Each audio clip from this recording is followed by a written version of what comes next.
impacting Greater Minnesota and the growth of the economy there.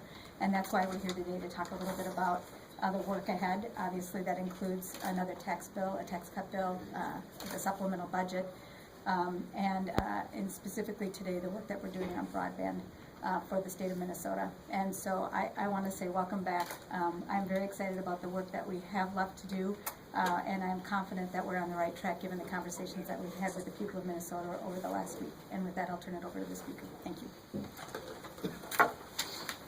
Well, thanks, and I do want to start by thanking all the legislators who are here today who've worked really hard on this issue of expanding access to broadband, as well as the governor's task force and others who have been out there, local leaders, business leaders, educators, students, who've been really out there advocating for the need to accomplish this session, and that the legislature take action to expand access to high-speed internet throughout the state.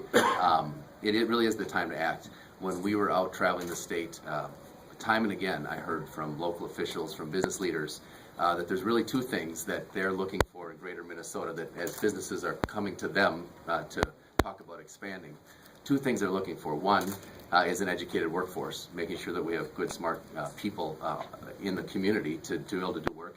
And the second is access to broadband infrastructure. It really is a significant need out there, and I think we'll hear more about that today. In fact, Sandstone, I was up in Sandstone with Representative Faust and the city administrator there, made exactly that point last week when we were there. It is an issue of competitiveness, and really it's also an issue of balancing the playing field between all parts of the state, so that no part of the state is being left behind as we move toward the 21st century economy. And it's also a matter of leveling the playing field for students across the state. And we're going to hear more about that today. But there really isn't any question that access to high-speed broadband internet is access to a world-class education for Minnesota students. And that's what we're really concerned about.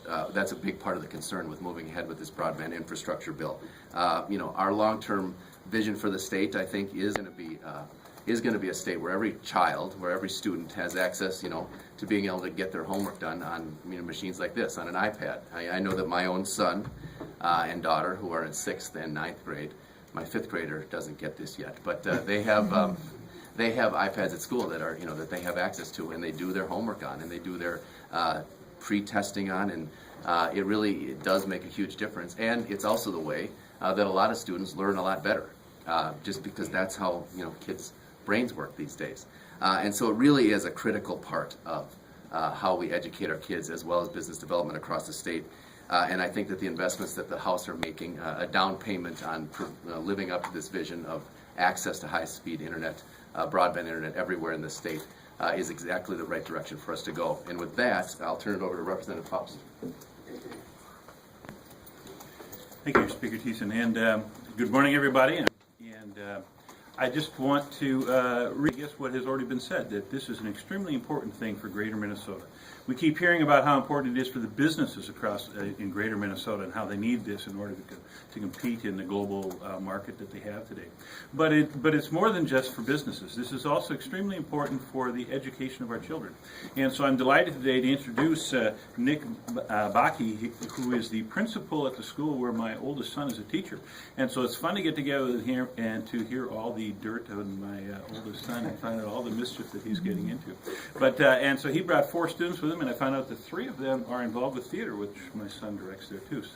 So it's nice to hear about that as well. But anyway, welcome Nick Baki to tell us a little bit of how important this is to education.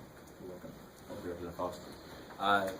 First of all, a big thank you to everybody that made this happen. The communication from the state capitol to all the representatives to have us down here today.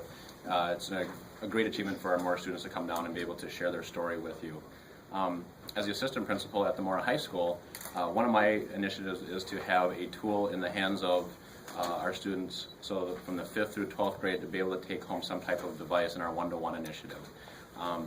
Having that tool is a huge resource, but what we're finding out now with the grade levels that we do have is that the infrastructure is not there for a level playing field for all of our students. We have a tool that's capable of a lot of collaboration and communication. Our teachers are preparing students with 21st century learning skills for 21st century jobs.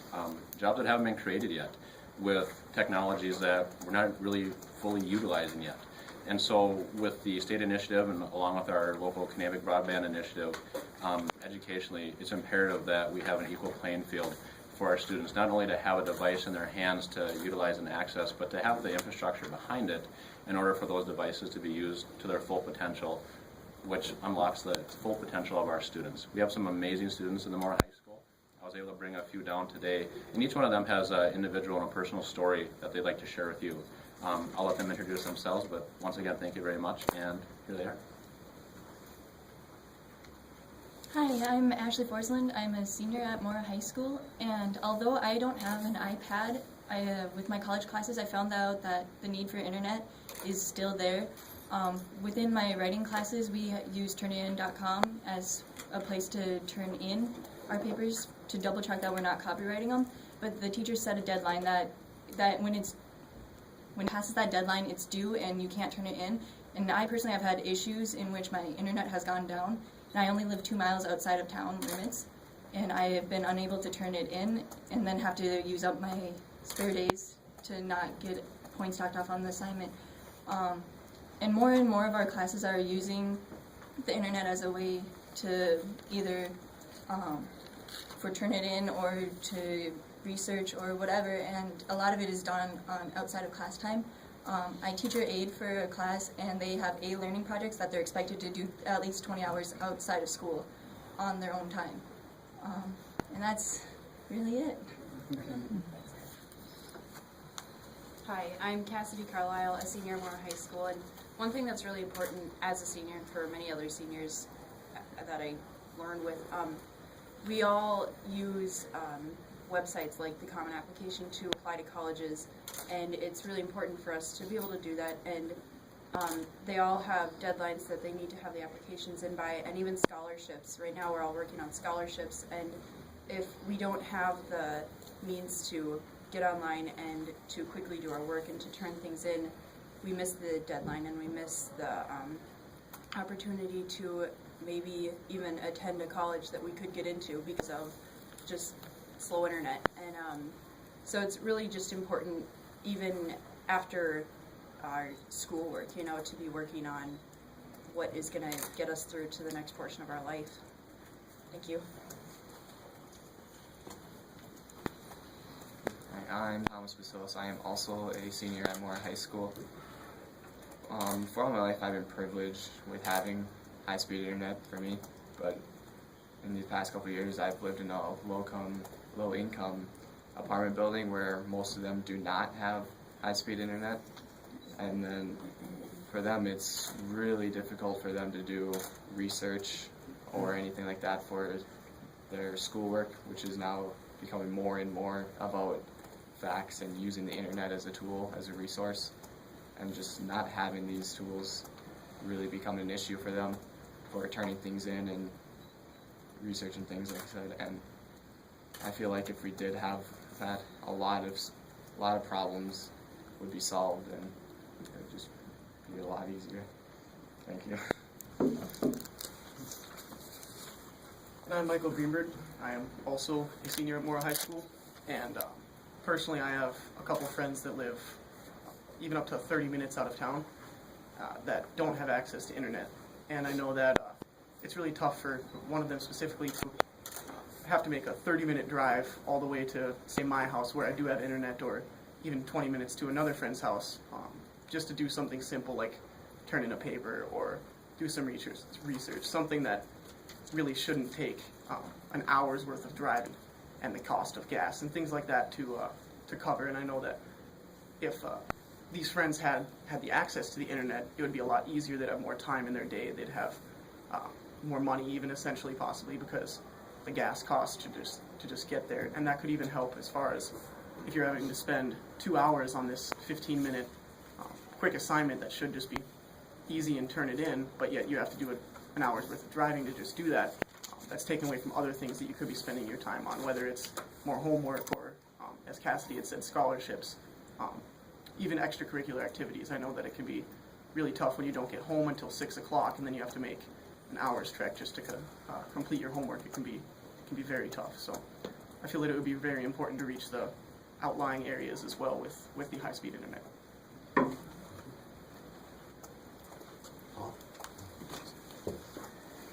Good morning, Paul Mark Orton. I'm the chair of the House Education Finance Committee. And first of all, thank you so much for your stories. And as you heard from the students' stories, that indicates the huge importance of having good, high-speed broadband if we're going to achieve the world's best workforce. And we know with the world's best workforce that we have to make sure that every single student, every single one, is able to achieve so that we can close the achievement gap. And last year, we went a long ways in creating more equity along funding lines in the state of Minnesota. In fact, we were able to reduce the disparity between high revenue and low revenue districts, rural districts, and metro districts by about 23%. And with this investment in broadband, and with the $5 million that we have in the education finance bill for telecommunications for schools that will pretty much fully pay for their internet needs, this will go a long ways in creating equity in educational opportunities. And as we just heard, there's a huge difference just between being in town and out of town. The difference between able to do your homework and not able to do your homework, as the student so well just said. And as a state, we cannot afford to have one student fall behind. Because if we're going to get to the world's best workforce, we have to make sure that every single student is at high achievement and we close the achievement gap. So we think with the $25 million in broadband that is in the works, and the $5 million that we have in the education finance bill to fully fund internet for schools, that we can get to the world's best workforce. It's going to be crucial to achieve that equity between the rural and the metro districts. And again, thank you to the students so eloquently stating why we need to do this. So thank you. Good morning, State Representative Eric Simonson, and I am the author of the bill here in the House. And I just want to say thank you to the students for coming down and share the story, because I think it highlights one important piece of what we're trying to accomplish with this investment in statewide broadband. This bill really is about economic development, right? I mean, one of the things that you will hear no matter where you go in this state is the need for this quality, dependable broadband service. And it really doesn't matter if you go to the southern part of the state, or if you go up north, or here around the metro, the message is the same. You know, business has this need, and access to broadband has really become a critical piece of infrastructure that they depend on. So this bill was designed to generate economic development in places that potentially either are unserved or underserved when it comes to broadband access. And what we're doing here by increasing economic development puts greater strain on our education system. And as we do that, we need to make sure that what we're providing provides them the opportunity that they need to move forward, and provides them with the tools that they need to become, as Representative Marquardt said, the best of the best, which is really what we expect. Within this bill, we put enough provisions that gives the Office of Broadband Development the flexibility to award grants based on the best return on investment. And we are suggesting an investment of $25 million, and we hope that that returns itself many times over. We expect to see a high volume of applications because there's a lot of need across Minnesota. And we think that we have a good program and we have a good start, and I'm excited to be a part of it. And I do want to thank the Speaker and the Majority Leader for their leadership on this issue, because this is important to all Minnesotans. And I think with that, questions? Is that what we're at? Okay. How do the needs of school districts and the disparities that the assistant principal talked about, how does that fit into the grant program? Will that be considered? Yes. One of the provisions in the bill, if you look at the language about the priorities of the grant applications themselves, is what return it provides that community based on what services it improves to education, what services it might improve to industries such as healthcare, where we're seeing a huge spike in need for broadband access as well. So we think that the language that we put in the bill provides enough, provides a higher level of importance on applications that can not only provide new service, but will improve things like educational opportunities and access to health care. How much money is really needed overall to get broadband everywhere? I know the chair said fully funded, but the speaker kind of called it a down payment. How does the money look at the big picture here? So if you look back to the governor's task force and the latest report that's out, there's a wide range of what that number is, but it is somewhere between $100 million and $300 million. And that, you have to consider that size of an investment is impossible to make in one budget. But also, if we do it right, we can generate good public-private partnerships, which will increase other monies that will come into that equation. So we think that And the fully funding is a separate that's item separate. that's in the education bill. So next year, if we are all back, will there be an opportunity, do you think, for additional investment in this fund? well, we're coming back. But no, $25 million sounds like a lot of money, but in this particular initiative, it's really a small amount. But I think what we all hope is that it's going to provide us some good data. We're going to get a good sense of what the needs across Minnesota are by the applications that come in. And we'll be able to come back next year and really take a look at what has happened between now and then and chart a course forward. But I envision that there will be a significant return that shows us that this is a good investment of state dollars, and I hope we can move forward. How many people do you think you can reach with 25 million? How many people can you connect? It depends. I mean, it really depends on the specific project and the density of the area where the project is. So to me, it's less about how many people, how many individual people that we connect with, more about what type of improvements we made in that specific community. And one other question, the 5 million education funding, you said that will pay for internet access for every school? Right now, for schools, it's about $18 million total for kind of their internet. Most belong to a consortium where they get the internet.